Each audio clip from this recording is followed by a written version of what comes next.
O vídeo completo e o canal oficial estão na descrição deste vídeo. Comente o que achou da exposição destas palavras. Obrigado. Depravação total não é só que todo ser humano é depravado. A depravação total significa que o ser humano é depravado todo.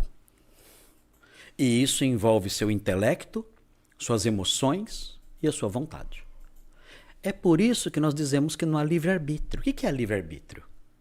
Livre-arbítrio não é o mesmo que vontade. As pessoas confundem. As pessoas entendem que livre-arbítrio é vontade. Não é isso. Livre-arbítrio é uma liberdade de julgamento, daí o arbítrio. E é por isso que falam livre-arbítrio e livre-agência, é isso? Isso. O livre-arbítrio seria uma capacidade de julgar as coisas livre de qualquer influência. Agora, eu tenho a minha natureza pecaminosa. Como é que eu vou ter liberdade de julgar as coisas livre de qualquer influência, especialmente uma influência má? Eu tinha isso no Éden. Agora não tenho mais. Mas eu tenho vontade. Então, e no Éden, Adão tinha essa influência? Adão tinha porque não tinha natureza pecaminosa. Então, diferente dos seres humanos de mim e de todos que estão nos assistindo aqui, sim, Adão tinha essa diferença. Tinha. Ele não tinha essa influência má. Ele não tinha o pendor da carne. Então, ele tinha o livre-arbítrio? Tinha. Adão tinha livre-arbítrio? Tinha. Entendi. Ele tinha livre-arbítrio porque ele não tinha a influência da carne dentro dele. Certo. A influência de um coração pervertido. Então a tentação de Adão não foi uma tentação exógena. O que é exógena? De origem interna. Quando a Bíblia fala sobre nós, fala que o pecado nasce no coração. Tiago fala que a cobiça, né, gera o pecado, e o pecado dá luz ao pecado, o pecado, uma vez consumado, gera a morte. Então, nós temos uma tentação que é exógena, que nasce dentro, de origem interior. A tentação de Adão foi exclusivamente exógena. Ela surgiu fora. Ele não tinha natureza pecaminosa. Foi a serpente e a mulher. Esses dois agentes externos fizeram com que ele comesse do fruto que ele quis. Ele tomou essa decisão, eu vou comer lá. Mas ele tomou a decisão segundo o decreto de Deus. Segundo o decreto de Deus. Mas ele tomou, a decisão é dele. Segundo o decreto de Deus. Certo. Agora, e é aí que está o problema, né? O problema é insolúvel. Não tem como solucionar isso. Mas eu tenho a liberdade, por exemplo, de vir aqui no podcast.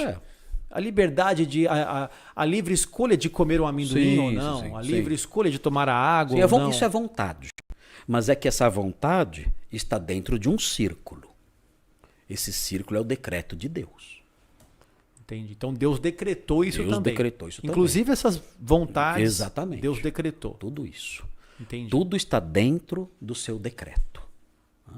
Então, vontade existe, temos vontade, certo, dentro dos limites do decreto de Deus. Agora, o livre-arbítrio é outra coisa, isso nós não temos. O livre-arbítrio é eu falar assim, olha,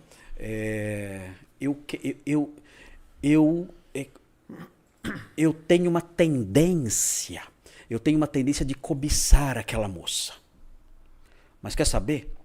Eu vou decidir que essa tendência vai desaparecer. Ele consegue querer acabar com aquilo, mas não consegue de fato acabar com aquilo. Extinguir aquilo. Não consegue extinguir aquilo. A carne vai militar contra o espírito. Exatamente. Era o problema enquanto Jesus não voltar. Exato. Era o problema de Agostinho. Agostinho fala assim, olha, eu queria não querer. Eu queria não querer, mas não consigo não querer. Que liberdade da vontade é essa? Eu queria não querer. É mais ou menos o que Paulo fala em Romanos 7. Isso, exatamente. Então, qualquer pessoa que creia na depravação total, na corrupção da vontade, do intelecto e das emoções, tudo isso corrompido pelo pecado, não vai crer no livre-arbítrio. Tem arminianos que creem no livre-arbítrio libertário. Como é que é isso? O livre-arbítrio libertário é a crença de que as decisões do homem não são afetadas por sua natureza pecaminosa e nem por nada. Então ele tem natureza pecaminosa, mas isso não anula a sua liberdade de escolher o que ele quiser, mesmo tendo outras influências em volta, ele pode tomar decisão independente de tudo. Mas é uma minoria também, né? Acho que sim, acho que é uma minoria, porque o próprio Armínio, na questão da graça preveniente, né, mostra que é necessário uma atuação do Espírito Santo prévia, pelo menos, para que a pessoa possa aceitar a Cristo. Sim, né? E aí é uma resposta, né? O sinergismo e o monergismo. Né, o arminiano ele entende assim. O Armínio dizia o seguinte, os remonstrantes diziam o seguinte, olha, quando alguém ouve o evangelho, o Roger Olson, que é um arminiano bem conhecido também, ele fala bastante disso aí. Quando alguém ouve o evangelho, a graça preveniente atua no coração da pessoa, é uma graça capacitadora. Certo. Então, aí a pessoa pode crer ou não. A graça preveniente faz isso, capacita a pessoa para tomar a decisão. Tá? E isso a graça preveniente faz com qualquer pessoa que ouve o evangelho. Aí a pessoa usa essa graça preveniente como ela quer. Então ela responde sim ou não a graça de Deus. A graça de Deus.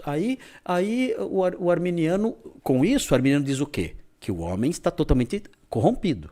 Sem a atuação de Deus, ele não pode fazer nada. Então, num certo aspecto, o arminiano, a meu ver, está correto. Sem a atuação de Deus, ele não pode fazer nada. Sim. O erro do arminiano, a meu ver, é que ele fala que a graça preveniente é dada a todo mundo que ouve o evangelho.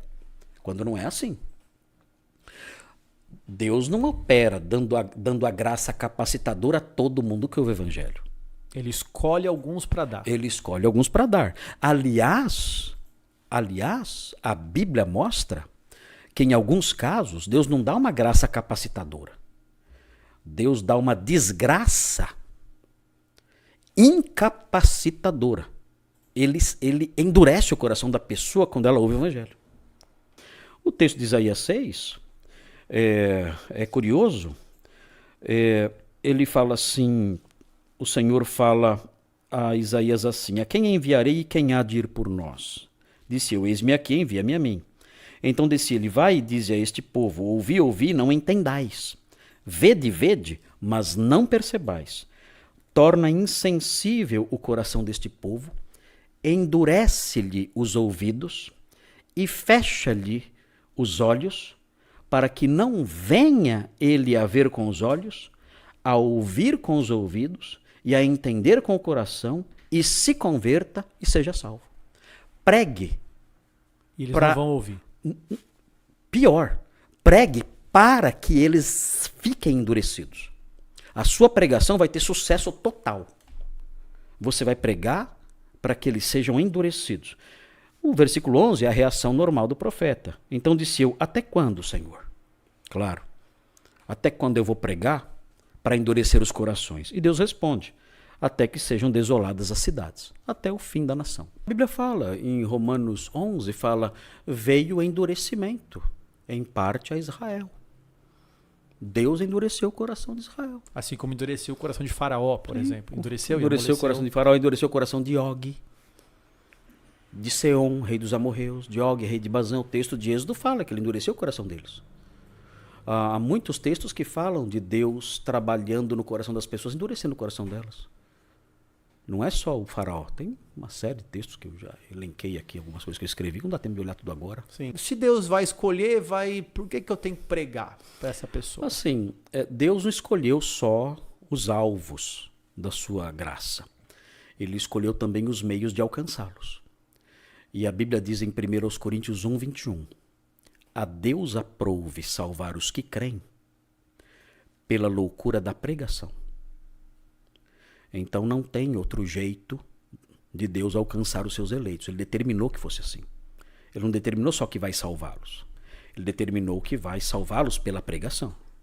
Então ninguém é salvo vendo luz azul brilhando, ninguém é salvo sonhando com um anjo para lá e para cá. A pessoa é salva ouvindo a pregação do evangelho. Deus determinou que fosse assim. Então, é por isso que temos que pregar. Nós não sabemos quem são os eleitos. Obrigado por assistir. Inscreva-se no canal, curta e compartilhe. Ajude outras pessoas a conhecerem um pouco mais sobre a Palavra de Deus.